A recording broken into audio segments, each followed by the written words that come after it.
आया है उसमें प्रावधान है कि अपराध से यदि किसी व्यक्ति ने कोई संपत्ति अर्जित की है तो उसको जब्त विवेचना के दौरान ही जब्त किया जा सकता है। उसी के अंतर्गत एसआईटी की टीम ने शुभम जायसवाल और उसके परिवार की लगभग 38 करोड़ के आसपास की संपत्ति आइडेंटिफाई करके कोर्ट में अपनी रिपोर्ट प्रस्तुत की थी। उसके आधार पर कोर्ट ने इन लोगों को नोटिस जारी किया है। 1 हफ्ते का समय दिया है कि वो ये सिद्ध करें कि ये पैसा कहाँ से आया है। अगर वो सिद्ध नहीं कर पाएंगे तो वो सारी संपत्ति सील हो जाएगी। आया है उसमें प्रावधान है कि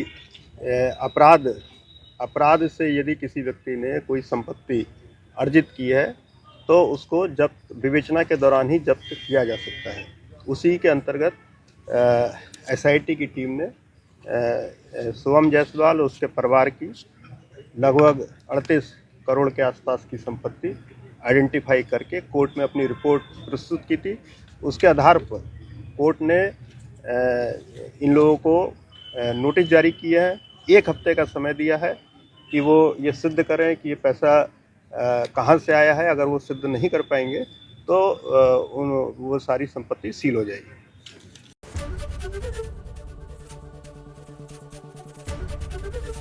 एबीपी गंगा, खबर आपकी, जुबान आपकी।